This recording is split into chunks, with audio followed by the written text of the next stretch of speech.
मध्य प्रदेश में चुनाव को लेकर तैयारी तेज हो गई। बीजेपी ने तारीख को ऐलान से पहले ही बुंदेली और विजयपुर विधानसभा सीट के लिए प्रत्याशी को चयन की प्रक्रिया शुरू कर दी गई है। भारतीय जनता पार्टी बीजेपी की चुनाव समिति को उपचुनाव को लिए उम्मीदवारों को चयन को लेकर सोमवार को 14 अक्टूबर को भोपाल में बैठक की गई है। मध्य प्रदेश के पूर्व मुख्यमंत्री शिवराज सिंह चौहान और कांग्रेस के विधायक रामनिवास रावत के इस्तीफा देने के बाद सीहोर जिले की बुंदेली और शाहपुर जिले की विजयपुर सीट खाली हुई है। दरअसल शिवराज सिंह चौहान केंद्रीय मंत्री है, जबकि रामनिवास रावत विधायक पद से इस्तीफा देने के बाद बीजेपी में शामिल हो गए हैं और उन्हें राज्य का वन और पर्यावरण मंत्री बनाया गया है। बीजेपी के एक डॉक्टर मोहन दास संभवतः पहले मुख्यमंत्री होंगे जिन्हें केंद्रीय गृह मंत्री अमित शाह के साथ हरियाणा के लिए केंद्रीय परिवहन बनाया गया। शीर्ष नेतृत्व के उत्सव संदेश की कई मायने निकाले जा रही हैं। मध्य प्रदेश के विपक्ष और पार्टी की चल रही सियासत के बीच रहे यह बात को प्रयास किया जा रहा है कि सीएम मोहन दास के प्रत्यक्ष करवाकों में जन कल्याण जुड़ा है। इनमें से विपक्षी रुकावट हो गया सत्ता और संगठन के अंदर कुछ सहज करने वाली संस्थाएं सभी का जवाब दिया जाएगा। केंद्रीय नेतृत्व में मध्य प्रदेश अलावा हरियाणा, महाराष्ट्र, यूपी, बिहार, झारखंड समेत अन्य राज्यों के औपसी व यादव वोटर नेता को भी साधने की कोशिश की है। विपक्षों के अनुसार दिल्ली व महाराष्ट्र और झारखंड में विधानसभा चुनाव को तारीखों को ऐलान हो रहा है। इसके साथ ही मध्य प्रदेश की 2 विधानसभा सीटों के लिए उपचुनाव की तारीख का ऐलान के संभव हो। मुख्य चुनाव को दिल्ली में कॉन्फ्रेंस कर 2 राज्यों के लिए उपचुनाव की तारीखों का ऐलान कर दिया गया है। मध्य प्रदेश के बुंदेली और विजयपुर सीटों के उपचुनाव को होने वाले हैं। बुंदेली सीट के शिवराज सिंह चौहान ने इस्तीफा दिया व केंद्रीय मंत्री बनने के ऐसे में अब उनकी सीट पर उपचुनाव होने वाला है। वही विजयपुर के रामनिवास रावत के कांग्रेस विधायक रहते हुए इस्तीफा देकर भाजपा में शामिल हो गए। यह भाजपा सरकार ने वन मंत्री विजयपुर सीट पर उपचुनाव होने वाला है। विजयपुर और बुंदेली विधानसभा चुनाव को लेकर सोमवार को भाजपा कार्यकर्ता शहर के इतिहास में एक विकास का नया अध्याय जुड़ गया है। 2 घंटे में 222 करोड़ रुपए की लागत से बने 4 और ब्रिज या मुख्यमंत्री मोहन दास ने लोक निर्माण किया है। फोर्टी कोटी और ब्रॉड ब्रिज के लोक निर्माण समारोह में उन्होंने बड़ी घोषणा करते हुए कहा है कि शहर में 25 से 30 या 35 चौराहे पर ओवर ब्रिज बनाएंगे, जिसके शुरुआत इंदौर में कोई भी चौराहा ऐसा नहीं होगा जहां ट्रैफिक फंसेगा। मुख्यमंत्री मोहन दास ने सोमवार को फोर्टी कोठी व भौर कुआ चौराहे के पूर्व और ब्रिज और घरना व लवकोश चौराहे का और ब्रिज का एक भुजा का लोकार्पण किया। फूट कोठी और ब्रिज का नाम संत शतावली महाराज के नाम पर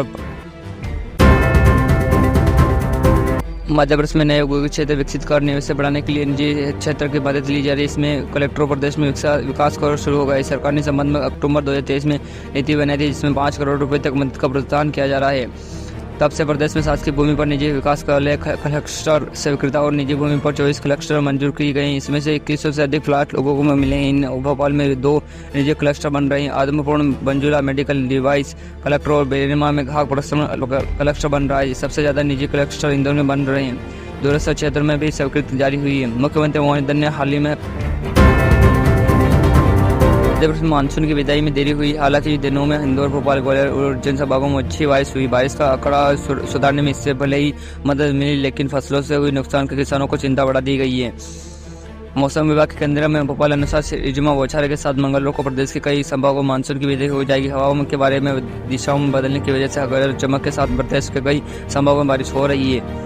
मानसून की विदाई के दौर में बारिश का क्रम में चलने के खरीफ फसलों पर विपरीत असर पड़ रहा है। जिनकी किसानों को सोयाबीन फसल किसी कारण अब तक नहीं कटी है, उनको भारी दिक्कतों का सामना करना पड़ रहा है।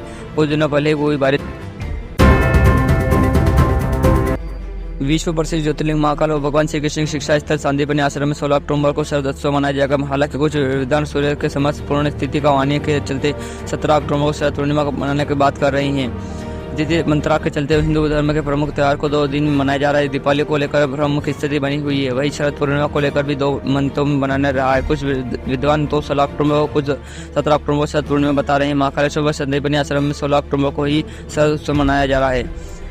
ज्योतिर्लिंग की पूजा परंपरा में शाम को संध्या आरती के शरद उत्सव मनाया जाएगा। भगवान महाकाल को भोपाल में अपने ही पार्टी के खिलाफ मुकर हो रहे विधायकों को बीजेपी ने भोपाल तलब किया था। इसके बाद तीनों विधायकों को पार्टी ने निषेध किया। विधान प्रतिनिधि बिलारिया प्रदीप पटेल और ब्रज बिहारी पटेरिया ने हाल ही में अपनी ही सरकार के खिलाफ आवाज उठाई थी, जिसके बाद जिन्हें कदम उठाया और सोमवार को विधायक प्रतिनिधि लारिया और ब्रज बिहारी पटेरिया ने मुख्यमंत्री मोहन दास और प्रदेश बीजेपी अध्यक्ष वी डी शर्मा ने मुलाकात की है। सूत्रों के मुताबिक इस बंद कमरे में हुई बैठक में दोनों विधायकों से कहा गया कि वह सरकार के खिलाफ खुले में नाराबाजी न करे। दरअसल सागर जिले में देवरिया विधानसभा सीट में विधायक ब्रज बिहारी पटेल ने एफआईआर दर्ज करना होने पर विधायक अध्यक्ष को अपना इस्तीफा सौंप दिया था। भोपाल में खेलों को बढ़ावा देने के लिए प्रदेश के खेल मंत्री वीरेंद्र सागर ने एक बड़ा ऐलान किया। उन्होंने बताया कि खेल के विभाग पीटीएल के द्वारा संचालन में 125 एकड़ में फैली मल्टी स्पोर्ट कॉलोनी का प्रबंध अपने हाथों में लेगा। इसलिए जल्द ही केंद्र सरकार को प्रस्ताव भेजा जाएगा। मंत्री सागर ने सोमवार को खेल विभाग के वरिष्ठ अधिकारियों के साथ कॉम्प्लेक्स के दौरान सुविधा का जायजा किया है। मंत्री वीरेंद्र सागर ने साथ ही अधिकारियों को टीम थी। सागर ने कहा कि बीएल स्पोर्ट कॉलोनी का खेल विभाग के माध्यम से संचालित करने के लिए प्राथमिक रूपरेखा तैयार की गई है। इसीलिए केंद्र से भारी उपभोक्ता मंत्रालय का प्रस्ताव तैयार कर भेजने के निर्देश दिए गए हैं। कॉलोनी में cricket, golf, volleyball, basketball. Madhya Pradesh के मुख्यमंत्री मोहन यादव प्रदेश के विकास के लिए लगातार काम कर रहे हैं। एक और जहां प्रदेश में लगातार निर्जल इंटर कॉलोनी का आयोजन किया जाए, वहीं जल्द ही राज्य में खनन कॉलोनी से में शुरुआत हो गई। प्रदेश में पहला खनन कॉलोनी राजधानी में भोपाल में 17 अक्टूबर 2024 का आयोजन होगा। इसको लेकर हाल में सीएम मोहन यादव ने प्रधानमंत्री नरेंद्र मोदी के महालक्ष्मी विकसित भारत 2047 के संकल्प को साकार करने के खनन कार्यान्वयन का बहुत ही खास किरदार निभाया है। सीएम मोहन ने बताया कि यह महत्वपूर्ण योजना राज्य के खनन, तेल के और खनन अधिकारियों को आह्वान संभाव को प्रदर्शित करेगा, जो विकास की सीढ़ी साबित। भारत में जब विदेशी नागरिक आते हैं तो वह अक्सर हमारे संस्कृति गांव के लोगों को सादगी प्रभावित हो जाती है। कई बार उनकी बातचीत ऐसी होती है जो दिलों में छू लेती है। ऐसा ही वीडियो इन दिनों वायरल हो रहा है, जो कि सांस्कृतिक आदान प्रदान एक सुंदर उदाहरण को इसमें बुजुर्ग ग्रामीण को विदेशी चिंता करने को दिखा जा रही है। इंस्टाग्राम यूजर सलोनी अब्राहम ने एक मजेदार एक्शन के साथ वीडियो पोस्ट किया। ब्राह्मण ने लिखा है कि मैंने अपने एक दोस्त को मध्य प्रदेश बुलाया था कि मैं उसको भारत के 2 पक्षों में ऐसे ही दिखा सकूं। जब एक 10 से 12 घरों वाले एक बहुत छोटे गांव में बच्चों के साथ खेलना चाहते तो वो बूढ़ी महिला, एक विदेशी महिला और उसके प्रियंकी कान। मध्य प्रदेश के डीजीपी सुधीर कुमार सक्सेना के ऐसा ही क्या हुआ कि जो सिपाही ने उन्हें गेट पर ही रोक दिया। डीजीपी ने साथ ही व्यवहार की चर्चा होना सभा में, लेकिन यह सही है। उन्हें प्रोटोकॉल तहत सिपाही ने हाकों में कैंप में जाने के रोक दिया गया है। दरअसल डीजीपी सुधीर कुमार सक्सेना 2 दिवसीय दौरे पर बालाघाट गए थे। जब डीजीपी हाक कैंप का दौरान करने के लिए 2 गेट का तैनात सैनिक उन्हें रोक दिया। 17 ने उनका पूरा परिचय पूछा तो पासवर्ड बताने को कहा। जब डीजीपी ने पासवर्ड नहीं बताया तो उन्हें कैंप में प्रवेश नहीं दिया गया। डीजीपी ने उन्हें पासवर्ड बताने और केंद्रीय मंत्री और मुख्यमंत्री के निर्देश और भावनाओं से अवगत कराया, तब उन्हें हाक। देश में गरीब और जरूरतमंद लोगों के लिए कल्याणकारी योजना चलाई जा रही है। इसमें एक ही मुख्यमंत्री अन्नपूर्णा योजना, जिसके तहत गरीबों को रेखा नीचे रहने वाले लोगों को प्रदेश में कम दाम का राशन उपलब्ध कराया जाएगा। और प्रदेश में 84 लाख से ज्यादा गरीब परिवारों को इस योजना का लाभ मिल रहा है। इसको लेकर नया अपडेट सामने आया है। इसके पात्र में वृद्धि करते हुए नए 4 वर्गों को परिवार को जोड़ा जाएगा। इसके चलते 28 वर्गों को जरूरतमंद भी मुख्यमंत्री अन्नपूर्णा योजना का लाभ मिल सकता है। मध्य प्रदेश मुख्यमंत्री अन्नपूर्णा योजना की शुरुआत 26 अप्रैल 2008 में हुई थी। इस योजना का तहत सरकार द्वारा गरीब रेखा के नीचे नीला राशन कार्ड धारी जीवन यात्रा पर करने वाले लोगों को हर महीने 20 किलो तक का राशन अनाज मिल रहा था, जिससे गेहूं 3 गवर्नर जनता को गारंटी और समय पर सेवा देने का दावा करने वाले लोक सेवा केंद्र पर लोग परेशान और सेवाएं तो मिल नहीं रही है, लेकिन समय सीमा नहीं दे सुविधा मिल रही है। छोटी छोटी सेवाओं के लिए 1 माह तक समय ले रहा है।